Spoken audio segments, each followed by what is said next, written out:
Do you ever come across two things that are linked and blatantly obviously linked, but you just fail to put two and two together? Well, this happened to me recently. My research and antenna geekery presented me with two things I needed to get to the bottom of. The first was, I heard there was a new small-scale DAB transmitter that had been installed relatively recently on my local hilltop, Wornath Low.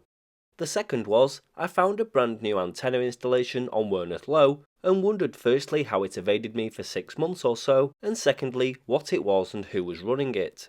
I'm sure you see where I'm going with the failing to put two and two together bit here. So you join me on Wornath Low, a hilly outcrop that forms a ridge on the edge of Stockport and Hyde. It's been home to radio towers for decades, and I come here to play radio and enjoy the views. One day last week I was driving past Hyde Cricket and Squash Club and noticed something I'd missed, this brand new antenna installation. It took me a while to realise that this was the new small-scale DAB setup that I'd been trying to find and get to the bottom of. It wasn't an obvious one to solve, however.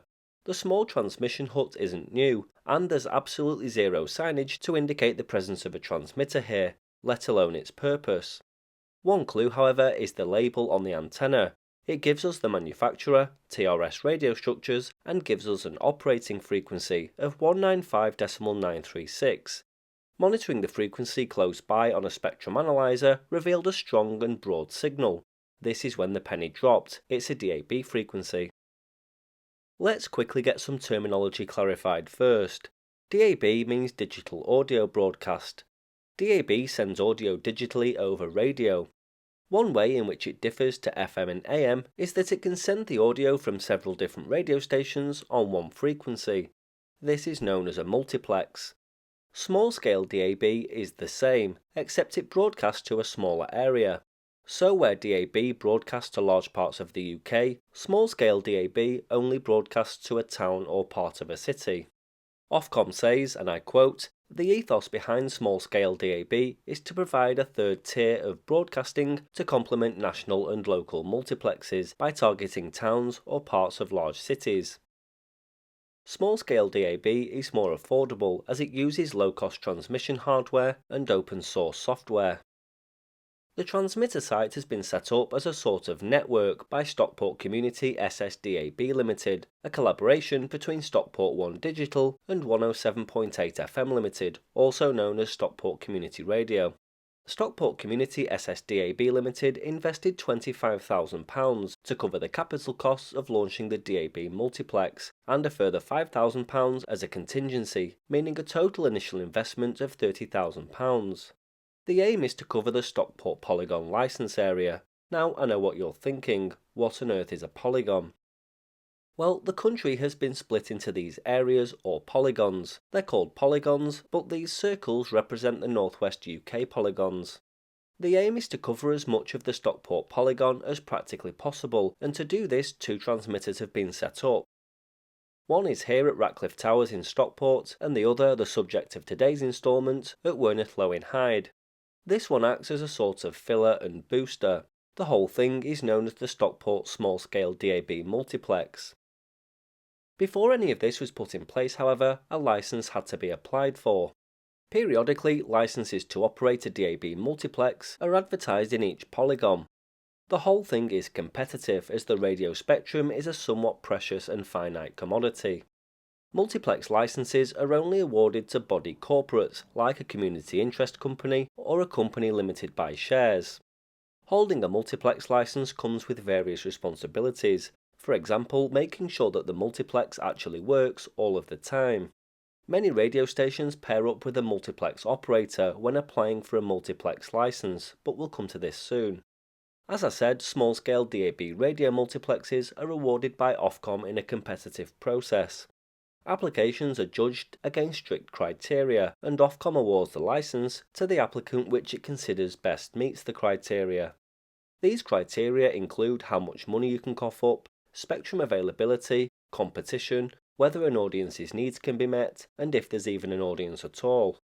The risks are relatively high from the outset. A non-refundable fee of £500 is required to simply submit an application. Before the application was submitted, Stockport Community SSDAB Limited carried out an extensive plotting exercise, considering a variety of transmitter site scenarios to provide maximum population and geographic coverage. The network was planned to keep overspill to a minimum outside of the licensed area and to help mitigate any negative effects from ACI to other DAB multiplexes in the area and to other co-channel multiplex polygons. The conclusion of this exercise led to the identification of two sites as the ideal combination, Ratcliffe Towers and Wornath Low. Ratcliffe Towers was chosen to provide good quality DAB coverage in the immediate area around Stockport as the home of the main transmitter. The Wornath Low transmitter is on higher ground and helps boost signal coverage beyond Stockport within the wider polygon. Interestingly, Ratcliffe Towers was used as the main site for the ILR licence of Imagine FM on 104.9, which became Greatest Hits Radio in 2021. It's also used as the sole site for the Stockport analogue FM community radio station Your FM on 107.8. While the operator is a relatively new entity, it's owned and run by experienced operators of radio services and transmission installations in the Stockport area. The management of the multiplex, including its technical startup and liaison with CDSPs and DSPs, is contracted to UK DAB Networks, a consultancy and DAB operations company owned by Ash Elford, who's widely regarded as one of the pioneers of SSDAB. Multiplexing software is provided by a world-leading firm known as Factum Radioscape. Comtronics Limited, an experienced company in the field of DAB transmission, provided the transmission equipment. UK DAB Networks Limited provides the multiplex management and maintenance. The Stockport small-scale DAB network has the ensemble ID C1F1. An ensemble typically carries multiple services from multiple radio networks. C1F1 carries 18 stations, all on the same frequency using the two transmitters. As I said earlier, the transmitter output power from Wornath Low is 40 watts, and you can see a nice strong signal on the spectrum analyzer. I should point out that the transmitter at Ratcliffe Towers is 80 watts. The antenna at Wornath Low is an omnidirectional collinear. It's a 3 dB gain antenna made for 145 to 225 MHz and cut to be exactly resonant on 195.936.